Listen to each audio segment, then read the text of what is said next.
محرم میں یہ کیا وجہ ہے کہ ہمیں ہر سال نئے سرے سے ایک مرتبہ لوگوں کی تذکیر کے لیے دفاع صحابہ کے موضوع کو چھیڑنا پڑتا ہے؟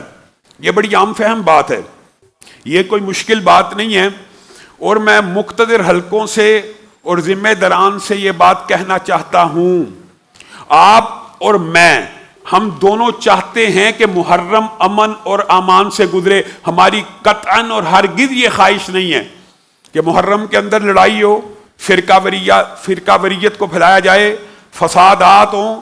بقائے باہمی کا تقاضا ہے، جیو اور جینے دو، ابلاغ کیا جائے، دلائل کی دنیا میں جیا جائے۔ ہم خود اس دہشت گردی کے وکٹم ہیں۔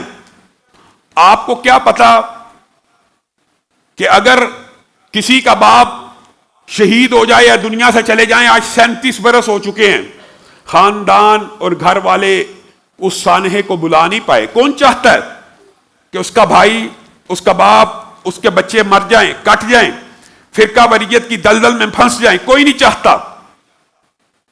لیکن اگر آپ یہ چاہتے ہیں کہ امن امان کی جو قیمت ہے وہ صحابہ کی توہین اور گستاخی کے اوپر مبنی ہوگی، تو ایسے امن اور امان کو ہم کبھی ویلکم نہیں کریں گے۔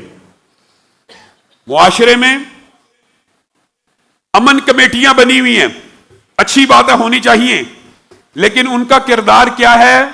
ان کا کردار یہ ہے کہ گستاخان صحابہ کو سپورٹ کیا جائے اور پروموٹ کیا جائے، اور اگر محرم میں کوئی گستاخی ہو جائے تو اس کا دفاع کیا جائے، ڈیفینڈ کیا جائے، اور اہل سنت کے جذبات کو مدم کر کے، اور یار ان کے منہ سے نکل گیا، اور یار چھوڑو، اور دفع کرو، اور یار بس کرو۔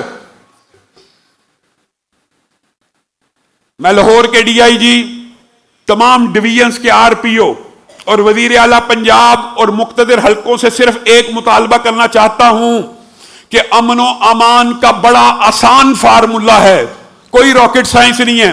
آپ کسی کو صحابہ کی توہین نہ کرنے دیں، اہل بیت کی توہین نہ کرنے دیں، اللہ کی قسم معاشرے میں امن قائم ہو جائے گا۔ اور اگر کوئی توہین کرتا ہے اس کے خلاف قانون کو بغیر تعصب کے حرکت میں لے آئیں۔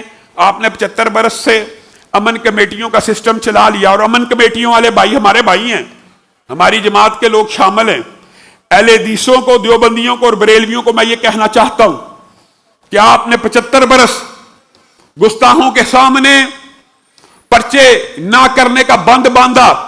اس مرتبہ حکمت عملی یہ اپنائیے کہ جو گستاخی کرے بغیر احتجاج اس کے خلاف پرچہ کاٹا جائے۔ معاشرے میں 1 اور 2 سال کے اندر فرقہ وریت دم توڑ دے گی، ختم ہو جائے گی۔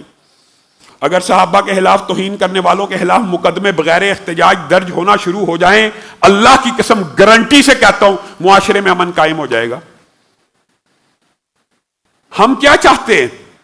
ہم چاہتے ہیں قانون حرکت میں آئے اور ہمارے اوپر الزام لگا دیا جاتا ہے یہ فرقہ وریت پھیلانا چاہتے ہیں، یہ قانون۔ اور بھائی قانون کو حرکت میں لانے والا کبھی فرقہ وریت نہیں پھیلانا چاہتا۔